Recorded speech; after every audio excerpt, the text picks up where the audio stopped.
जय हिंद दोस्तों। जुड़ जाएंगे हमारे साथ, लाइक करेंगे, शेयर करेंगे, सब्सक्राइब करेंगे चैनल को। है 5 बराबर -20, एक है 4 बराबर -30 और 6 है 5 बराबर 10, तो 4 है 9 बराबर प्रश्नवाचक चिन्ह है, यानी कि का मान ज्ञात कीजिए। यानी कि 4 है 9 बराबर क्या होगा ये आपको बताना है। तो देखिए सिंपल तरीका क्या होता है दोस्तों ऐसे प्रश्नों को सॉल्व करने के लिए। सबसे पहले आप देखेंगे दोस्तों 3 और 5 को ये क्या किया है कि -20 हो गया है। 1 और 4 को दोस्तों क्या किया है कि -30 हो गया है। 6 और 5 को ये क्या किया है कि दोस्तों 10 हो गया है। जैसे दोस्तों ये किया है उसी प्रकार से दोस्तों हम 4 और 9 को करके इसका आंसर लाएंगे। तो देखिए ज्यादा कुछ नहीं करना है दोस्तों, आप बस ध्यान दीजिए यहाँ 3 है और हैज वाला ये सिंबल है ना दोस्तों, उसके बाद से 5 है बराबर क्या है दोस्तों -20 है। तो आप ये सोचिए 3 5 को हम क्या करें कि -20 हो जाए। तो देखिए जोड़ेंगे, घटाएंगे, गुणा करेंगे, 20 होने वाला ऐसे नहीं है। लेकिन यहाँ पे ध्यान दीजिएगा ये जो सिंबल है ना दोस्तों, यहाँ ये हैज वाला, इसकी जगह पे आप माइनस रख लीजिए। क्या रखिए दोस्तों? माइनस। तो आंसर देखिए क्या आएगा, 3 - 5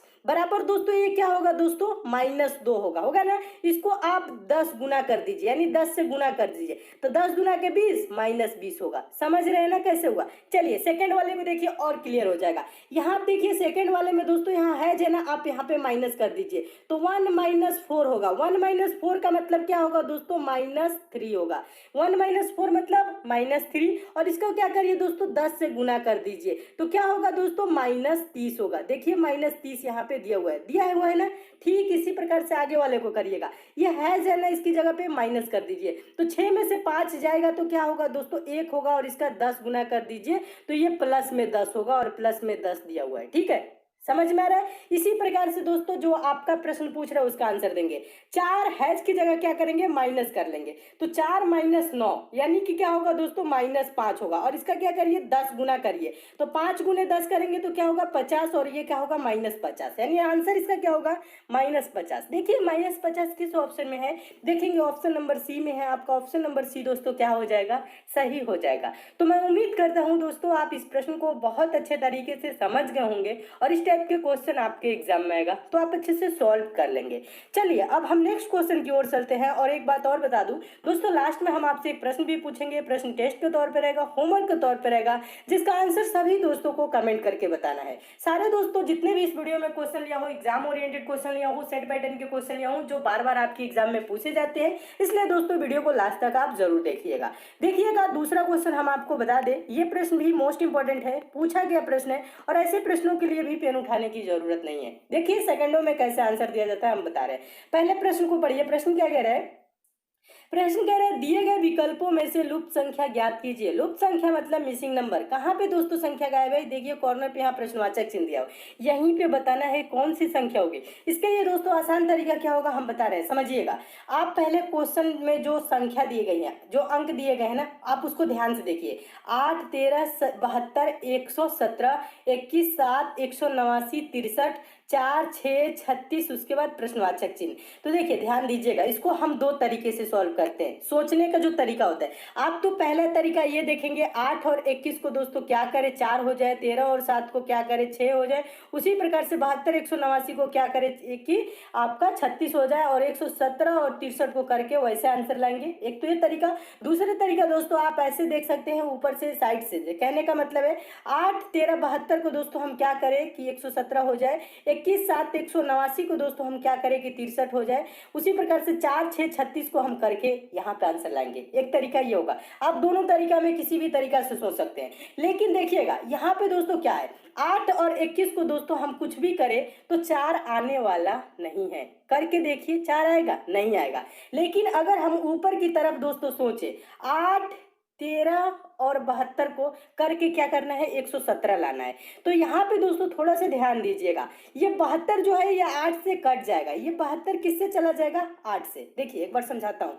ये जो 72 है ना दोस्तों, आप क्या करिए इस 72 को 8 से भाग कर दीजिए तो कितने बार में जाएगा? 8 9 72, और इस 13 से जितने बार में भाग गया आप गुना कर दीजिए। 13 9 क्या हो जाएगा दोस्तों? इसको गुना करेंगे तो 117। समझ में आया? देखिए एक बार और समझाता हूँ। 8 से 72 को भाग करेंगे दोस्तों, देखिएगा 72 को 8 से भाग करेंगे तो 8 9 72, 9 बार में जाएगा दोस्तों, और 9 गुणे 13 करेंगे यानी 13 गुणे 9 कर दीजिए तो 117 हो जाएगा। इसी प्रकार से दोस्तों 21 से क्या करिए, 189 को भाग करिए। 189 को क्या करेंगे, 21 से भाग करेंगे तो 21 नवा 189 होता है, यानी कि 7 गुणे 9 करेंगे तो क्या होगा, 7 नवा 63। समझ रहे हैं। इसी प्रकार से दोस्तों क्या करिए, 36 को 4 से भाग करिए तो 4 नवा 36 होगा, 6 गुणे 9 करेंगे तो क्या होगा, 6 नवा 54, यानी प्रश्नवाचक चिन्ह पे क्या होगा दोस्तों, यहाँ पे 54 होगा। 54 देखिए किस ऑप्शन में देखेंगे, ऑप्शन नंबर बी में है। आपका ऑप्शन नंबर बी दोस्तों क्या हो जाएगा, सही हो जाएगा। तो मैं उम्मीद करता हूं दोस्तों आप इस प्रश्न को भी बहुत अच्छे तरीके से समझ गए होंगे और इस टाइप के भी क्वेश्चन आपके एग्जाम में आएगा तो आप अच्छे से सॉल्व कर लेंगे। चलिए अब हम नेक्स्ट क्वेश्चन की ओर चलते हैं। और एक बात और बता दूं दोस्तों, आपको क्वेश्चन अच्छे लगते हैं, समझ में आते हैं तो वीडियो को लाइक जरूर कर दीजिए, शेयर भी फटाफट कर दीजिए। फेसबुक, व्हाट्सएप, टेलीग्राम जितने भी दोस्तों आपके पास स्टडी ग्रुप हो, जो नए स्टूडेंट है हमसे जरूर जुड़ जाएंगे दोस्तों। आप चैनल को सब्सक्राइब कर लीजिएगा, नोटिफिकेशन बेल को भी जरूर ऑन कर लीजिएगा ताकि जितनी भी दोस्तों मैं इंपॉर्टेंट वीडियो दूं उसकी आपको नोटिफिकेशन मिले। तो हमसे जरूर जुड़िएगा, चाहे आप दोस्तों कोई सा भी गवर्नमेंट एग्जाम की प्रिपरेशन कर रहे हैं। चलिए तीसरा क्वेश्चन देखिएगा, पूछा गया ये भी प्रश्न है, इंपॉर्टेंट प्रश्न है। प्रश्न कह रहा है कुछ समीकरण एक विशेष प्रणाली के आधार पर हल किए गए हैं, उसी आधार पर अनुत्तरित समीकरण का सही उत्तर ज्ञात कीजिए। अनुत्तरित समीकरण मतलब जिसका उत्तर नहीं दिया गया है। जैसे यहाँ पहला समीकरण कह रहा है यदि 9 स्टार 7 बराबर 32, 13 स्टार 7 बराबर 120, 17 स्टार 9 बराबर 208, तो 19 स्टार 11 बराबर क्या होगा, प्रश्नवाचक चिन्ह है, यानी कि यही अनुत्तरित समीकरण है, इसी का उत्तर देना है। तो ये भी प्रश्न क्या है दोस्तों, पहले जैसे ही है। जैसे पहला प्रश्न आप देखें तो इससे क्या करेंगे, 9 स्टार 7 देखेंगे कैसे दोस्तों, ये 32 लिखा है।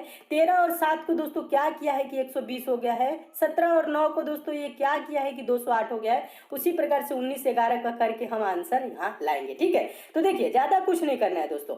9 सत्ते 63 होगा, गुना करेंगे तो हो नहीं रहा है 32, हाँ जोड़ेंगे तो 9 7 16 होगा और 16 दूना के 32 हो जाएगा। आगे वाला भी ऐसे ही होना चाहिए, 13 7 जोड़ेंगे 20 होगा, 20 दूना के 40 होगा, लेकिन आगे 120 दिया है, यानी प्रश्न ऐसे सॉल्व नहीं होगा।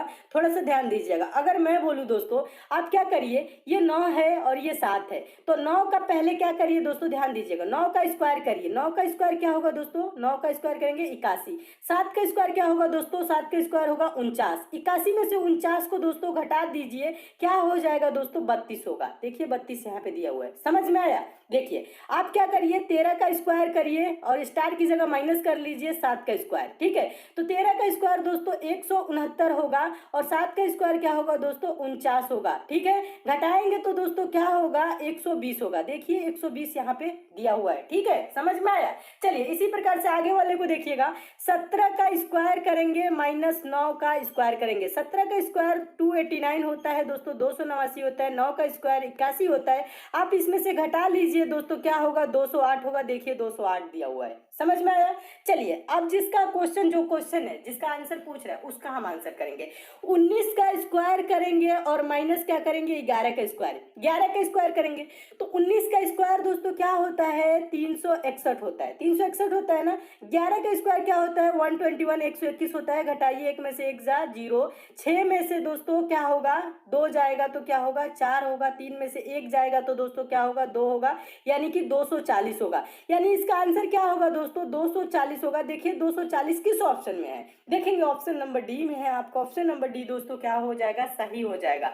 तो मैं उम्मीद करता हूं दोस्तों आप इस प्रश्न को भी बहुत अच्छे तरीके से समझ गए होंगे और इस टाइप के भी क्वेश्चन आपके एग्जाम में आएगा तो आप अच्छे से सॉल्व कर लेंगे। चलिए अब हम नेक्स्ट क्वेश्चन की ओर चलते हैं। क्वेश्चन अच्छे लग रहे हैं, समझ में आ रहे हैं, लाइक शेयर जरूर कर दीजिए दोस्तों। चलिए चौथा क्वेश्चन देखिएगा, पूछा गया प्रश्न है। ये हम आपको बता दें दोस्तों, ये मोस्ट इंपॉर्टेंट प्रश्न है, देखिएगा। और ऐसे प्रश्नों के लिए भी आपको पेन उठाने की जरूरत नहीं है, सिंपल तरीका बता रहा हूँ। क्वेश्चन पढ़िएगा। क्वेश्चन कह रहा है नीचे दी गई प्रश्न का सही वेन आरेख बताएं। वेन डायग्राम बनाना है किसका दोस्तों, घी, बसा और भोजन के बीच। ठीक है, तो दोस्तों वेन डायग्राम से रिलेटेड आपके एग्जाम में कभी भी क्वेश्चन आएगा तो आपको पहले भी बताया, फिर से बता रहा हूँ। आप क्या करेंगे, सबसे पहले उन शब्दों पे विचार करेंगे जिनका वेन डायग्राम बनाना है, यानी उनका आपस में रिलेशन कैसा होता है, एक दूसरे से कैसे संबंधित होता है, बस आपको यही सोचना है। घी क्या होता है, बसा क्या होता है, भोजन क्या होता है। तो दोस्तों थोड़ा सा ध्यान दीजिएगा। घी जो है ये किसके अंतर्गत आता है दोस्तों, वसा के अंतर्गत आता है। और ये वसा है दोस्तों किसके अंतर्गत आता है, भोजन के अंतर्गत आता है। हम सिंपल भाषा में दोस्तों ऐसे कह सकते हैं, भोजन के अंतर्गत क्या आएगा दोस्तों, वसा आएगा, और वसा के अंतर्गत क्या आएगा, घी आएगा। यानी क्या होगा, डिवेन डायग्राम इस टाइप से बनेगा। देखिए इस टाइप से किस ऑप्शन में है, देखेंगे ऑप्शन नंबर पहले में है। आपका ऑप्शन नंबर पहला दोस्तों क्या हो जाएगा, सही हो जाएगा। तो मैं उम्मीद करता हूं दोस्तों आप इस प्रश्न को भी बहुत अच्छे तरीके से समझ गए होंगे, और इस टाइप के भी क्वेश्चन आपके एग्जाम में आएगा तो आप अच्छे से सॉल्व कर लेंगे। चलिए अब हम नेक्स्ट क्वेश्चन की ओर चलते हैं। और एक बात और बता दूं दोस्तों, अगर आप मैथ बेसिक से, जीरो लेवल से और चैप्टर वाइज दोस्तों मैथ पढ़ना चाहते हैं तो आपके लिए दोस्तों एक चैनल बनाया हूं जिसका नाम है एग्जाम फिनिशर। एग्जाम फिनिशर का लिंक दोस्तों मैं नीचे डिस्क्रिप्शन बॉक्स में भी दे दिया हूँ, आप यूट्यूब पे भी सर्च कर सकते हैं। कंटिन्यू कर दिया। इंपॉर्टेंट क्वेश्चन ये भी है दोस्तों, ये आईएएस एग्जाम 1982 में पूछा गया प्रश्न है, और ऐसे प्रश्नों को आंसर देना बहुत ही आसान होता है। देखिए मैं आसान तरीका बता रहा हूँ कैसे दिया जाता है। क्वेश्चन पढ़िएगा दोस्तों, क्वेश्चन 5वां कह रहा है, नीचे दिए गए पासा में अंक 3 के विपरीत फलक पर कौन सा अंक होगा। देखिए किसके विपरीत फलक पे पूछ रहा है दोस्तों, अंक 3 के। तो देखिए आप सबसे पहले देखेंगे जो पासा नीचे दिया गया है, पहला पासा, दूसरा पासा, तीसरा पासा, इसमें आप देखिए 3 है कहाँ, 3 पहले में देखेंगे यहाँ पे है, दूसरे में यहाँ पे है, तीसरे में यहाँ पे। इसके विपरीत फलक पे कहने का मतलब जो फलक इसके सामने है ना, जो दिख नहीं रहा है ना, उस पे कौन सा अंक होगा ये पूछ रहा है। यानी कि यहाँ पे जो दूसरे वाले में है ना, इसके नीचे वाले फलक पे कौन सा अंक होगा, ये इस साइड में ना, तो इस साइड वाले फलक पे जो नहीं दिख रहा है वहां पे विपरीत फलक पे कौन सा अंक होगा ये पूछ रहा है। तो देखिए ऐसे क्वेश्चन के लिए आसान तरीका बता रहा हूँ। पहले या तो आप दोस्तों देखेंगे 3 है कहाँ, ठीक है, सबसे पहले। अब देखेंगे कॉमन अंक, देखिएगा इसमें क्या है दोस्तों, 1 2 है। देखिए क्या दूसरे वाले में 1 2 है, नहीं है। तीसरे वाले में देखिए 1 2 है, नहीं है। दूसरे वाले में क्या है दोस्तों, 1 5 है। तो 1 5 पहले में है, नहीं है। तीसरे में है, नहीं है। इसमें क्या है दोस्तों, 2 4 है। 2 4 पहले में है, नहीं है। दूसरे में है, नहीं है। जब दोस्तों कॉमन ऐसे अंक नहीं मिलते हैं तब क्या होता है, कैसे देखा जाता है, अब हम आपको बता रहे हैं। देखिए यहाँ पे 3 है, यहाँ पे 3 है, यहाँ पे 3 है, तो आप 3 पहले लिख लीजिए। अब मैं आपको समझा रहा हूँ। ये देखिए 1 और 2 है, तो यानी कि 3 के विपरीत दोस्तों 1 2 नहीं हो सकते। क्यों नहीं हो सकते, क्योंकि ये बगल वाले फलक के अंक है। होंगे ये तो नहीं होंगे, क्योंकि ये तो इसके अगल बगल दिख रहे हैं। तो 1 और 2 दोस्तों नहीं हो सकता है। और क्या है दोस्तों, यहाँ पे दूसरे वाले में देखिएगा 1 5 है। 1 तो हम लिख दिए हैं, यानी कहने का मतलब है 5 भी नहीं हो सकता है। समझ रहे हैं ना। तीसरे वाले में देखिए 2 4 है, 2 लिख दिए हैं, यानी हम लिख देंगे 4, यानी कि 4 भी नहीं हो सकता है विपरीत फलक पे, क्योंकि बगल वाले फलक पे ये दिख रहे हैं, इसलिए ये विपरीत पे नहीं होंगे।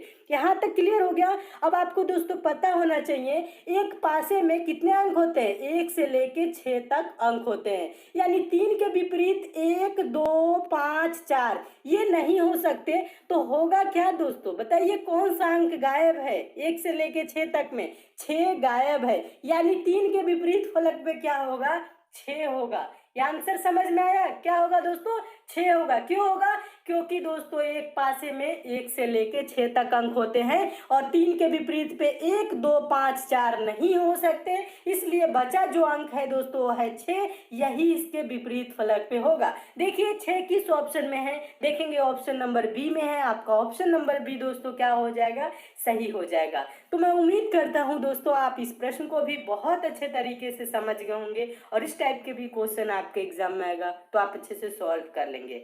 चलिए अब हम नेक्स्ट क्वेश्चन की ओर चलते हैं। क्वेश्चन अच्छे लगे हैं तो लाइक शेयर जरूर कीजिएगा। करता हूँ समझ गए चीजों को, ठीक है। जाने से पहले वीडियो को लाइक करेंगे, शेयर करेंगे, अगर चैनल पर नए हैं तो चैनल को सब्सक्राइब कर लेंगे, ठीक है। जय हिंद।